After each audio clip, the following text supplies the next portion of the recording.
Welcome. I don't remember if it's my turn to do the intro. Welcome to Into the Pages for the conclusion of The Shadow of What Was Lost. Well, it's your turn to do the intro now.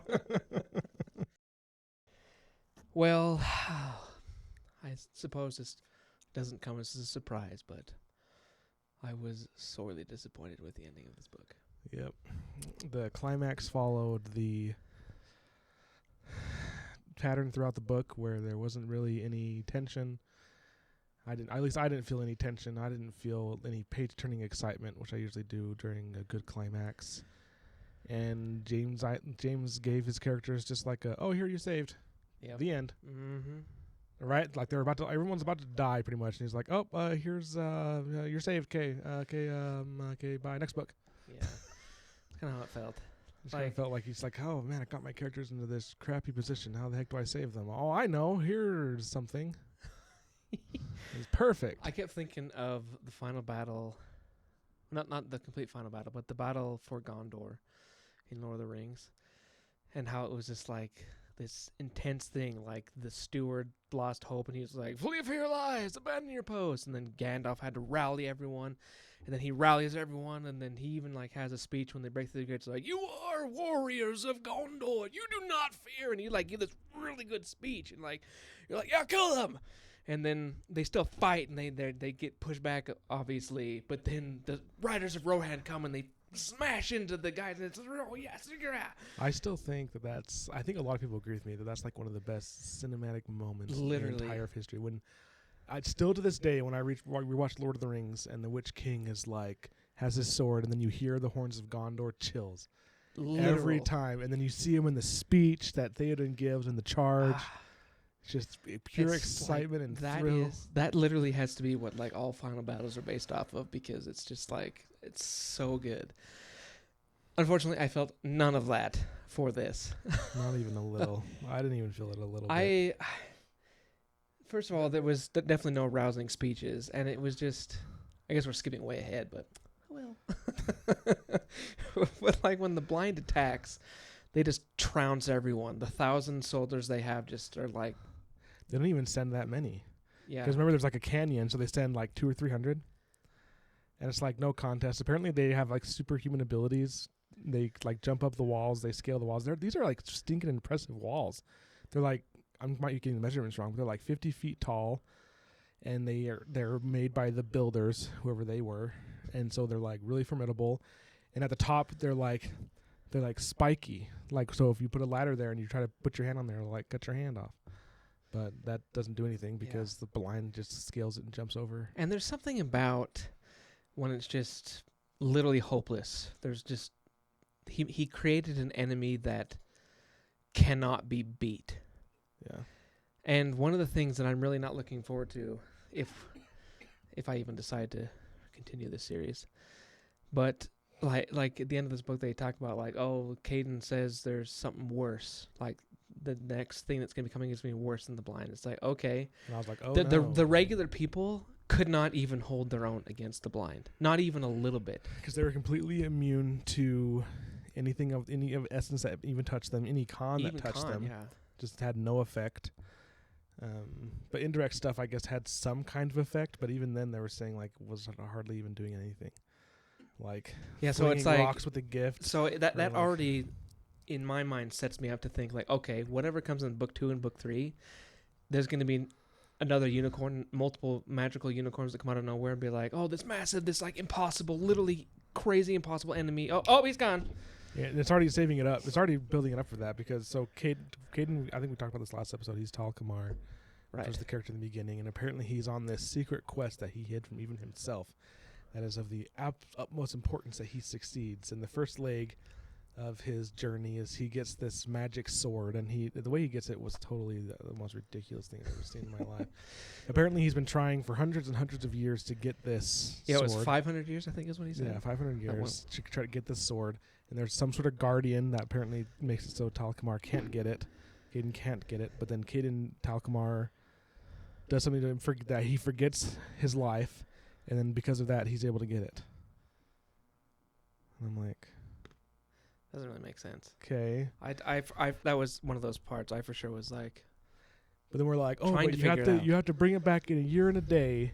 Or he has to do something in a year and a day. I don't remember what the hell it was. He has to do something in a year and a day. He has to make it so like that guy or the guardians of that place can leave the place because they had to like stay there because they had to constantly feed off the essence there or something like that because it was so concentrated and so high.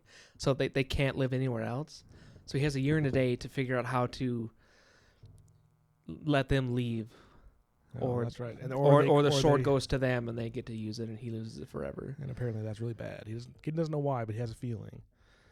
So okay, that's the first part. That's the first step of his quest.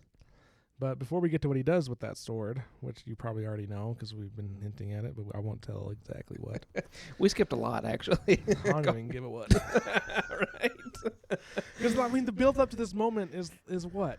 It's nothing. It is literally. It's I nothing. mean, there's like little things you can tell he's trying to be like, put like, oh, there's a plot over here. Oh, there's some shadows over here. Oh, there's a twist over here. Ooh, what's gonna happen over here? And I'm just like, none of it grabbed my attention. Oh, heads up! Getting attacked again. It was the light. No, it was on the side. That's why it rolled off. So I think it's fine. Just because like you have to turn it. Yeah, just leave it. Yeah, good enough. So anyway, so there's like a bunch of things happened. I mean, we could talk about them, I guess, hit it on briefly. We could do it quickly. So I think where we left off, they decided to have. They got Caroline. We're starting in chapter 42. They got Caroline to try to talk to the council, but First off, one thing I want to mention: the relationship between Caden and Caroline is 100% ridiculous. I freaking hate their relationship. yeah. Why is that? I'm like, why the hell are they falling in love? It makes absolutely no sense. Yeah. Okay. Yeah. It makes absolutely no sense. They had that like. They know each other for 30 seconds and they're already like. And I know that happens. Like movies do that. They're like, oh, it's true love at first sight. But this just. That's not. It was just ridiculous to me. I don't know. Anyway, keep going. No, I can see it. Like, okay, whatever. You people can be in love. I don't see it, but. Let's see. So they try to get her to persuade the council through her like third party. She can't do it directly. But short story long, they still don't do it. They don't agree.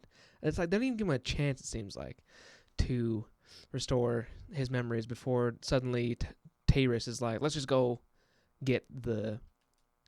Yeah, get the here the blind thing. is here. It's sort of like we got to move right freaking now. Yeah. So they go to the room with all the vessels with his little teleporter stones. And then Davian shows up and he's like, "No, don't touch it." And then he touches it, and a column of fire appears. Well, but touches what? Oh, the vessel that Davian Yeah, the was vessel given that by, Damien. Yeah. by what's his face. Yeah. So it opens a portal. And he's like, "Let's go!" And then so he goes, He jumps through. and that's where The portal that takes him to the sword that we talked about it already. takes him to this cave system, tunnels and crap, and that's where the sword is. He gets the sword through ridiculousness of making Yeah. no sense. I wonder if it was me or just the writing, but sometimes I was reading stuff and like I just don't understand what's going on. Like it literally is like I think what he's trying to do, because I felt that same way, but I felt like it was also intentional. I think he's trying to, sometimes authors, and sometimes if you do this right, it turns out really, really well. Like it can add a level of like, wow, what the heck, like what's going on? It's when you switch to the enemy, bad guy's perspective. But like you don't really get any information. Like you don't know what their name is, you don't know what they're doing, but they're like going about their business, going their plan, and you're kind of like, oh man, what's going on? Like this is crazy, what's happening? And then it goes back, and later on in the book, you're like, holy crap, dude! Like what's happening to the good guys? Like I saw the bad guy preparing for that. That's insane. That's so cool. I think that's what James is going for with these confusing ass things. you think But so? it's too much. It's too much. So you have the blind, but apparently they're not that bad. There's someone else called Damon Cavadi Right, what's his name? something like that. I think it's in the beginning of the book, but I don't know how to say his name. Who, spoiler alert, we find out that's also Tal Kamar. Yeah, for So the love. Caden Tal Kamar is the main bad guy. Arkin Divad. Yeah, something like that. So you have the blind, you have that guy, you have someone who's worse than them, who we don't know who the hell that is. You have the Sadrahan, you have time traveling Davian, you have the time travel everywhere. You have what the hell's going on with Caden. You have like what's going on with this, like I understand Literally. epic fantasies usually have a lot of things, but you got to tie it together.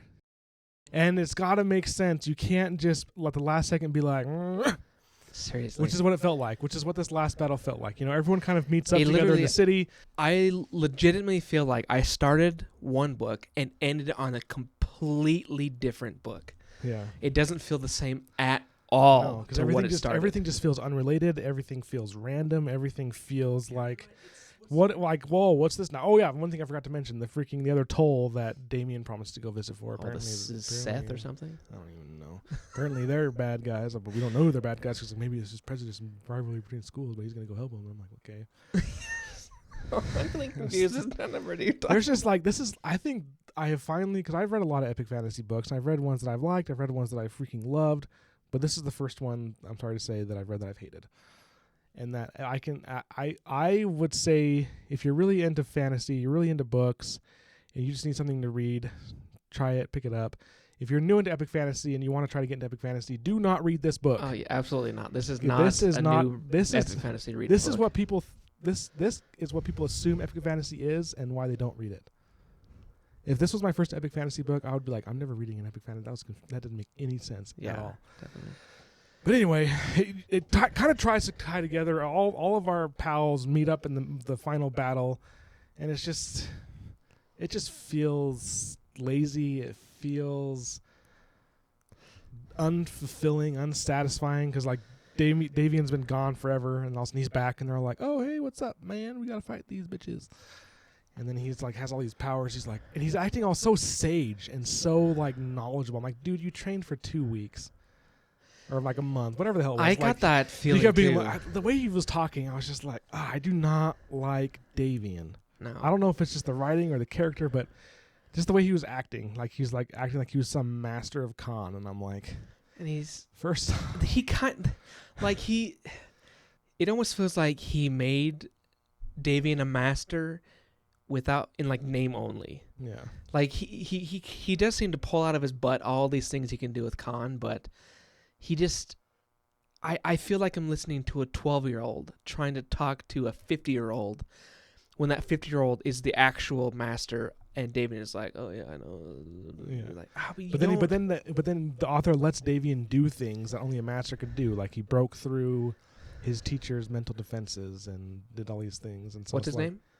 I don't know what the hell. What's his name? I just want to hear you say it. It's Malsash. Oh yeah, Malsash, whatever. I don't like his name because saying it is like a weird feeling in my mouth. But okay, let's get on with the battle. Is there anything else you want to build? I don't know. There's so much we can talk about. There's so much because everything's happening. Like they're all like, "Oh, we need the shadows to fight for us." And they're like, "No, give them vessels." Okay, here, secretly give them vessels. And so they have vessels, but they don't show up to the battle till late.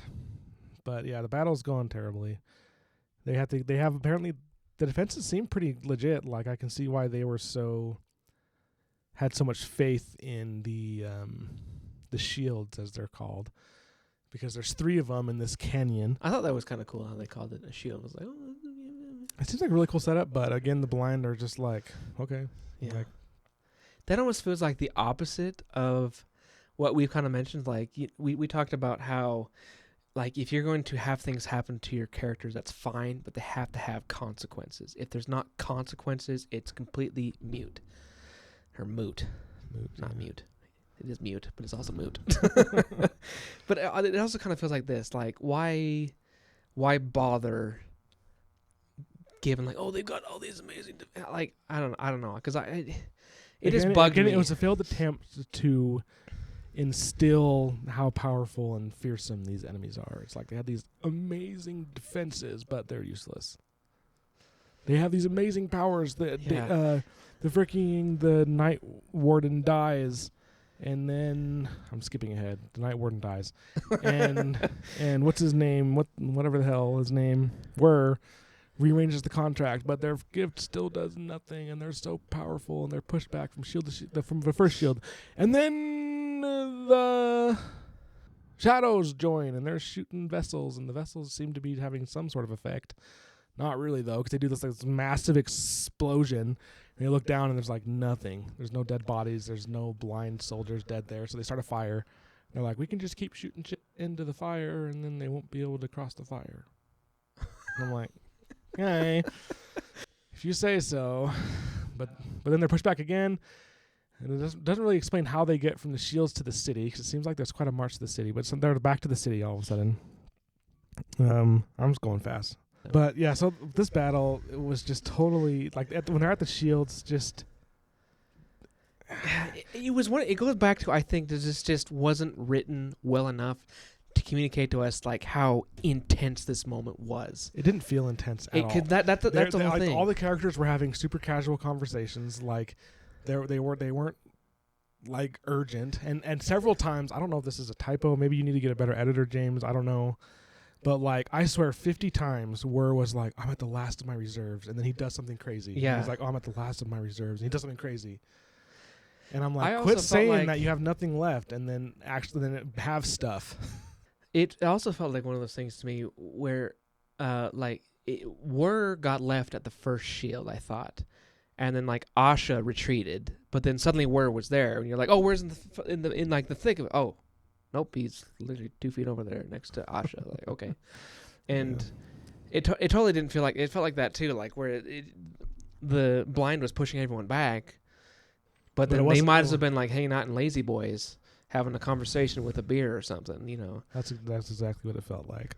And then there's some other things that happen that I think are supposed to be like, oh, so that's what that meant. Well, that sucks for them. Because if you remember, a lot of the generals are complaining about their soldiers because some would just randomly disappear, and then for a few days, and they would come up and act like nothing happened. They're like, these soldiers are undisciplined. Oh, yeah. But it turns out that they were being taken and turned into echoes. And so at some point you're like, okay. Because at some point, all the echoes are given their orders and they start attacking their comrades. Yeah, and that's how the North Warden Elishin died, is one of the echoes tried to kill Wur, and he got in the way and got killed instead. And then we find out, it turns out the North Warden was being controlled by, what's his name? Elend. No, not Elend. Aaron or something? Aaron was actually like controlling him like a puppet. And we got a little bit interesting of backstory I think we can go into. Just the whole story is like Aaron was discovered by Elishin that he was an augur, and this was back when Elishin like hated the gifted, which never stopped happening actually. Yeah. He like hated the gifted and I guess even more so the augurs, so he was beating the living crap out of Aaron, and Aaron like finally realized like he's going to kill me. This isn't going to stop. And then something broke in him, and he was able to use his power to take control of Elishin. Yeah, and he stopped him from killing Wur. Yeah, because that happened like that kind of happened at like just the right moment, where Wur. I think Aaron found out that Elishin was going to kill Wur. Like he didn't care that it was his son. Like we were led to believe. Yeah. So Aaron had Wur shipped off to the school, and that's why for the last 3 years, Elishin has been like fighting more for the gifted and such. Yep. So that's fun. Yeah, and they're like, Wur can never find out. This Asha's the one that discovers this. I'm sure that'll come up. I bet you he'll find out, and it'll be like, oh, I'm so mad. Oh, whatever. Yeah, but then Wur changes the tenants, but it doesn't do anything. Because it turns out, oh no, the Shateth showed the blind a secret way into Tolathian. Yeah. And then they came in and then pretty much killed every single gifted that was there. Yeah. So. But of course, all the non-main character gifted are just completely helpless. But then, like Tauren, who is with them? Is it Davian and Wur? It's Davian, Wur, and one of the elders. But Tyrus is there, isn't? No. Tyrus isn't. I don't think he's there. They meet up somehow because I like Wur and Davian get knives, and then they both try to attack the blind with their abilities, and nothing happens. And then Tyrus is like, "Oh, throw your knives!" And then he uses his ability to shoot the knives in their eyeballs and kills them and whatever. It's oh, we're so smart. Everyone else is just completely stupid. Yeah. So there's that. Let's see what else is happening. Oh, so going back a little bit, we did when Davian is on his way to Elan, he goes to a town and is like, I need food, I'll work for food. And then the girl's like, oh yeah, totally. This is another instance of I think I talked about it to you off the show. Anyway, go on. But like, so she drugs him and ties him up, and then like he finds himself in the basement or something, Or no, it was up in one of the inn rooms or whatever. And then this girl, Ishel, and an elder from this other toll, Driskin Thrall, was like, we need your help. And like they do a test on him, and Davian is able to get past everything. Like he's got some sort of defense he takes down, and he gets out of the ropes and such. And like they were testing on crap, like, oh yes, we need your help to deal with the barrier. And he's like, no, because you guys are power hungry jerks. But then this is interesting. Like Davian has completely changed his character too. Like he always seemed like one of those nice kids who would always be honest and stuff because it's the right thing to do. But he goes the other way. Like what I thought was, it goes back to one of those moments where like someone gets mad and they forgive him super quick. And so this girl, Ishel, knows how to turn invisible with Khan. She's also an augur. And he's like, tell me how to do it. And she's like, tell me how you evaded my gift. Because she's been tracking him, but when he went back in time, she lost track of him. So she's like, how did you do that? And he's like, I'll tell you if you tell me this. She's like, okay. So she teaches him how to turn invisible. And then she's like, hey, tell me what you're thinking. He's like, nah, I'm not going to tell you. I changed my mind. This is like, I think... I don't like that change in the character. That's when he switches. It makes me like him even less. It's like, okay, you're just a douche kid now. Who what makes me hate him even more is because he's like the he's almost like the bully that is given the ability to do everything. Like the bully of the books usually it's like you think of Draco Malfoy from Harry Potter. Like he was a jerk, but he wasn't better than the people. He was jerks too, like the Ron, Hermione, and Harry, like they could do the schoolwork better and do spells better and blah blah blah. But this one, it's like Davian's turning into the jerk, if you ask me. But he is not experienced at all. But he still is like can do all these amazing things, like we just talked about with his. Yeah, I think it's that, and just I think what he's going. I think it almost seems like what James was going for in this scene was like almost like a little like, like I'm smart. Yeah. And it's like, I manipulated you, and I'm like so awesome because I spent 2 weeks in the past training in Khan. And it didn't come like that. It come off like that at all. It just came off as like, it's again, it just. I'm he's such a douche now, and I just don't like him. But it's like a combination of like just bad character writing, bad character development, and then just an unlikable character in general. That's just completely. I don't even know how to describe it. It's just it sucks. That's what it is. I'm just done with this book. I'm so glad we finished it. But so yeah, it's just another one of those things where it's like, you drugged me, but I'll help you. Yeah, exactly. And then she's like, okay, I'll teach you the secret. And he's like, you drugged me, but all right, you teach me a secret, I'll tell you a secret. And then she's like, here's the secret. Now you tell me. He's like, no. And she's like, oh, you son of a gun, you got me. Like that's kind of what it seems like. It almost seems like he's trying to build like a rep or like some sort of relationship between the two where they're going to be like best buddies and like, I don't know how to explain it. Yeah. Like, I wonder if you're right because after the battle with the blind, she shows up. She's in Ilan, and then she's like, hey, we're going to the Tol Shen. Come with us. And he's like, okay. He's like, hell yeah. Yeah, seriously. And then he takes 6 agree. hours to leave or something like that. Yeah, because he's an augur, and apparently the administration is going to want to kill him because he's an augur, even though he's saved. Well, he didn't really do anything. He literally didn't do it. He literally didn't do anything. Davian, yeah. None of them did anything. No, literally, they didn't. Like Asha's entire story arc, her entire storyline of like uniting the shadows and like having the shadows fight back against the blind did absolute shit. Didn't do anything. Did laid them with the thing of fire. Wur's arc with, understanding and growing and how to change the tenant so that the gifted can defend themselves didn't do anything. It was absolute shit. And then Davian's arc of going back in time and learning how to be an augur and use his con powers did absolutely nothing. Taris and Caden trying to get to the Tolathian and try to go through and like they failed, and then all of a sudden, I don't know, do you want to go to the ending now or is there anything else you want to talk about? Let's talk about it and we can just go back and forth. I don't even give a shit. Yeah, keep going. So, and then Caden's arc is finally the arc that saves us. Which I thought was interesting because I kind of felt that this whole book like that he was making Davian like the all-in-one savior, but it's freaking Caden Talcmar, Davian, whatever the frick his real name is. Yeah. So anyway, I can do this. Breathe. So he gets the sword like Canius out of like total stupid, like completely stupid ways. Like, this would be okay if it was like a show my 2-year-old would enjoy. Right. Like, okay, yeah, sure, this is a stupid kid show, whatever. Total stupid, like absolutely ridiculous. Anyway, and it's totally supposed to be the freaking Kalendor from Wheel of Time. It felt like a total ripoff to me of Kalendor. Because this is a similar thing, Kalendor in the Dragon Reborn book of Wheel of Time, when Rand gets Kalendor, the Stone of Tears under siege, and he uses Kalendor to like cleanse it all, and like it's like the thing that like they're like desperately about to die, but it's actually good, well written. Everyone's gonna die. Like, you're like, oh, who's gonna die? And then he saves them all with Kalendor. It's like that's kind of a similar scene that comes here, but it's like infinitely more stupid. So anyway, so they're in the city. They're in Ilin Elan. They're like backing up the street, and the blind are advancing. They're burning everything, killing everyone. They're on the last dregs of everyone who's standing is wounded and somehow, and they're all obviously going to die. They're getting ready to make the last stand. I want to go back really quick because I think I just remembered something else stupid. Wasn't there like this whole thing where like Caden was like, "Will this help me?" And there was like, "Of course, it's Lycanius. Of course, it'll help your friends." But then he was like, "How do I get back?" "Oh, you can't get back.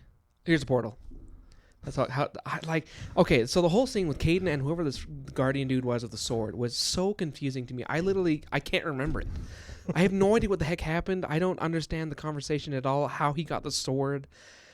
And I think that's one of the big things. Like, it's a stupid way how he got the sword, but also I'm like, I could not explain this to anyone how he got the sword. If someone was like, and that's what I'm saying. Like, just the writing style, it's obvious that he's trying to give mystery and make now Caden, Talkamar, Devada Budu into like this mystical 1,000-year-old all-powerful guy that found a loophole. And I think that's the impression he's trying to give. And I was just like, the hell? Like, he's literally. So he was trying for 500 years, one of the most powerful and apparently one of the most smartest men in the universe.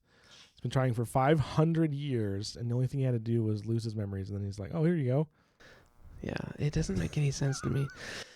Yeah, so anyway, that's what I was trying to get to. He wasn't like I feel like I remember they were like, "Yo, you can't get back because you can't go back the way you need to go." This I don't know what the whole reason was. For some reason, but he couldn't get back. But the kid is just like, "I need to," and he's like, "Okay." Bloop. Yeah, that's literally what I felt like. That's the best way I can remember it. It's like they were like, "You can't do it. I need to do it." There you go. Okay, take exit to your left. So stupid. Yeah. He jumps through the portal. And he jumps in the middle of the street. So they're like, we're in apparently this desperate situation where you have like the last defense against the apparently untouched, not a single man lost, blind. And they're on this street facing each other. And then Caden appears in the middle. He's just like, whoosh, I like apparated. And he like turns to the blind and he's like, y'all bitches better leave. And they're right. They're like, screw you. It's like one of the leaders comes out like, I am so and so, and up yours. And then he draws his energy, kind of like what you do with Khan to draw life force from something. And then, oh my gosh, I just remember something else. I'll get to that. But then anyway, Caden's like, that's your last warning. Everyone leave. And the blind's like, screw you. And they advance. And then he, in about 2 sentences, kills every last one in the army with the sword. He draws the sword, holds it up. Everyone's dead. Yeah. I'm like, dust. Hey.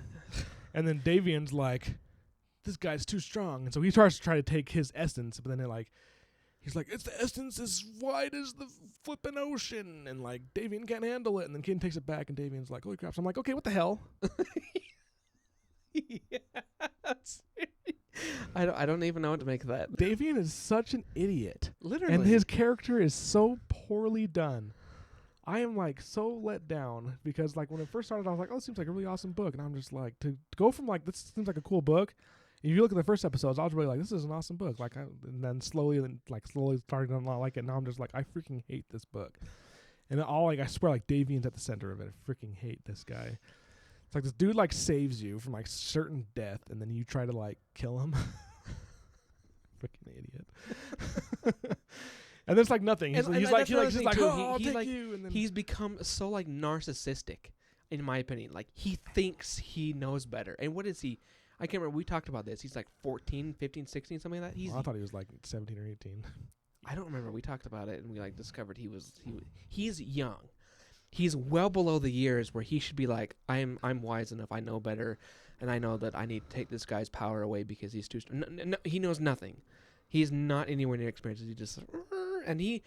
Another thing too is like, he's been fighting for hours or whatever it's been with the blind and done virtually nothing. And then Caden comes in, wipes them all out. And he's like, "Yeah, I'm gonna take his power." Like, you idiot! It just felt so clunky and so stupid. It was obviously just like a. I don't know what I don't even know what is trying to be accomplished with this scene. I'm at a loss for what's being trying to accomplish, other than to what you're saying. Point out that Davian is this narcissistic idiot kid. So, anyways, that happens. It's one of those things too. It's like another one of those instances. It happens every damn time. If I was some dude and some bitch ass kid and snot nosed kid trying to take my power, I would like snuff him. Right. And he's gone. Like, you take my power, now yours is gone. But Caden's just like, "Oh, you little whelp." He's like, I'm like, toss all your hair. Like, oh. And he's like, "Anyway, I gotta go. Worse is gonna come." And Caden bounces. Which is obviously what's going to happen in the second book. Caden's going to go to his second mission. The whole book's going to be totally miserable. Caden's going to come in the last 10 seconds of the book and be like, "I completed my next quest." Okay, now. Yeah, I still have the sword. So I don't even know what this book was anymore. Oh, jeez. And so then we're like getting to the ending, and like Asha and Davian are I think trying to paint this picture of like lovers who unfortunately have to go separate ways and they may grow apart, but it did not come across like that. I felt like it was friends parting. That was it. Yeah, I felt like friend, but they both had such lame ass reasons. Like lame ass. Like Asha's like, "I have to stay here." I'm like, why? What are you gonna do? Losian's dead. You can't do as a shadow. Everyone's gonna be freaking out because you can use powers. The Shadrahian's gone. Like, you don't know where the hell she is, and like, what are you gonna do? What are you gonna do? And then Wur's like, "I promised them that poisoned me that if we defeated the army, I would go with her." Like, you idiot, David. No. Why? Yeah, literally. Like, weak. I don't know. I'm probably being over dramatic, but with like the whole background of just how awful this book has been, every scene is just terrible to me. The blinders are off, and you don't buy nothing. So, yeah, what was in the epilogue? I forget what was in the epilogue. I don't know. I didn't even. You didn't read it? No, I read it. Oh, I think it went like back to Caden or something. Part of it was from Caden, like where he went. He went into some other cave system when some crap happened, and I don't even know. Oh yeah, so the epilogue. Oh, this is when we're talking about where freaking what the hell? Damn it. Asha and Davian are having their stuff. Like they're having their 3-hour goodbye, hangout, whatever. Yeah. Yeah, then it goes to Caden. Oh yeah, so he meets someone who restores his memories that Caden did epically massacre the village. That's right, yeah. The village that he was accused for in the beginning when we first met him, he actually did massacre. He did kill them, and he was like desperately, because he was like losing his memories. He's like, "I gotta assume another identity because he can shapeshift, but in order to shapeshift, you have to know someone, and they have to that be dead. Person has to be dead. And so if you absorb someone's essence, that both kills them and makes it so you know them. So that's what he did. He went to some kid and absorbed his essence, and then his mom came in and he's like, "Oh," and he absorbed her essence, and then someone else came in, he's like, "Oh," and he absorbed her essence. So it's kind of like kills the entire village. Massively out of control. And then this is also this is when we find out that he's Divide Madonna. What the hell? I keep forgetting his freaking name. Let's call him by his first name because I can kind of say that one, but it's Arkine. He finds out he's Arkine. He's like, "But it can't be. I'm not Arkine. I'm supposed to save these people." And then this last thing is like, whoever that this is another random ass thing. So he's in the cave. He walks through the cave, meets this dude. And he's like, "Sup, bitch? Remember, you killed these people?" And he's like, "No." And then he leaves. And then the guy's just like, "Peace," and then like leaves. I'm like, okay, that was stupid. And then literally the last sentence, without another word, he turned and vanished back into the darkened passage, leaving Caden, Tal Kamar, alone to his grief. End. Poor Tal Kamar. It's so hard to find out you're a murderer. And I feel bad because I know that I can't write a book. Right. I feel bad just tearing this book to shreds, but man, I am not tearing it to shreds in the sense that I know how to do better. I'm tearing it to shreds in the sense as someone who loves books and who has read a lot of books. This is That's what I was kind of thinking. Like I was kind of thinking like why we hate this so much and why it's such a big deal. And it's kind of like one of those things where it's just a fake book. It's not a real thing. It doesn't really matter and whatever. But it's like when you get invested into a book, it actually means something. Yeah. Like it can motivate you and inspire you, or in this case, completely just make you question life. Exactly. Anyway. And like you read Brandon's books and like, man, you just feel inspired. Yeah, there's so many authors like Jim Butcher, Brandon Sanderson, freaking George R.R. Martin. I felt that way with the Song of Wind and whatever the hell. And who else? I'm missing someone. Robert Jordan. Jordan. Christopher Paolini. I'm looking at your books. Oh yeah, there you go. I think a big one too. J.R. Tolkien, Rowling, and like Rowling, for example. Harry Potter is such a simple book, and there's unicorns all over the place. But I mean, it's better than this book. It's way better than this book, no question. Because I think it's because Harry Potter is very obviously like, hey, this is like a kid book. Like, yeah, this is just like a fun. What if wizards were real in the background book? Yeah, and she does it in what I would describe as such a magical way. Okay. Like it gives you just all those just like, oh, that was so good, and that's why I read it like over and over and over because it's so great. So final thoughts on The Shadow of What Was Lost. I didn't like the book. I think it is an epic fantasy book gone wrong. There's too much chaos, too much things, and I know epic fantasies can get chaotic, they can get confusing, but this was done in such a random, haphazard, seemingly lazy to me way that it just didn't work at all. I would change lazy to like inexperienced, doesn't know what you're like. It didn't feel like this writing was just like, oh, I want to write a story. How do I do this? I don't want to figure out how to do this. So this is going to happen. No, it more so felt like I want to write this book. I want to make it awesome. I want to do this and that and this and this and this and that and this and this and this and this and this and this and this and this and this and this and then it just went way out of control. And you couldn't cut it it down. It got to the point where it's like, okay, I need this to happen. How does it happen? This is gonna happen. It just felt like you're like write different series. Like don't have one book that has time travel. Don't have one book that has the blind that are the main bad guy, but it turns out Arkine is the bad guy. Well, but it turns out that the bad guy is actually the good guy, but the good guy is actually the bad guy. There's just like so many things that you could base a whole book around that all happens at once and like with like almost no build up. It's like, okay, next chapter, couple sentences in, oh, okay, something new's happening. Okay, next chapter, oh, something like just didn't feel flowy. It felt really choppy. It felt really jarring. And it just ultimately led up to when you're supposed to get to this big, awesome battle scene, this big, desperate moment where we're saved at the last minute by something just felt hollow, and it just felt... Yeah. Okay. And I talked about this a little bit, but I recently read the series by John Gwynne, The Faithful and the Fallen. And that is an epic fantasy. There is a lot going on in that. I would say there's as much going on in this book, in John Gwynne's book, as there is in The Shadow of What Was Lost. But John does it like a pro, and he ties everything together. And like you definitely have those moments where you're like, I have no idea what's going on. But then like you get farther in the book and you keep going, and then it all just comes back together. And then by the time you finish the first book, you're like, I need the second book. I want to read the rest of this series, and you keep going on and on.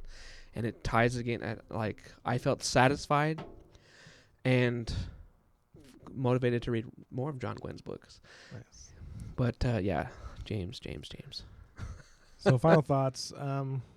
Honestly, we're probably not going to cover the rest of this series on this podcast, unless like we discovered the secret to immortality. We do this for 1,000 years, then we'll cover it. Yeah, I just don't feel And this is honestly the first time in my life where I've started a series and haven't like finished it. Like in my adult life. I guess as a kid I started shit all the time and didn't finish it. But anyway, next week we'll be coming to you with a brand new book.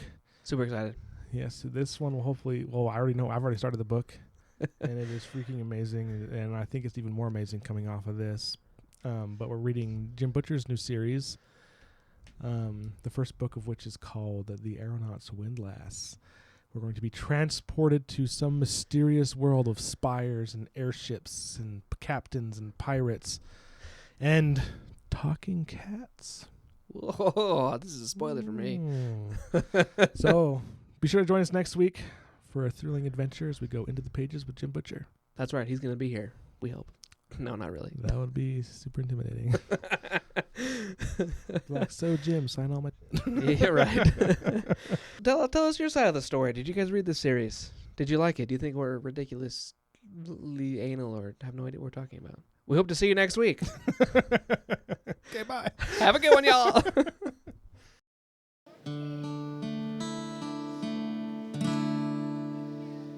So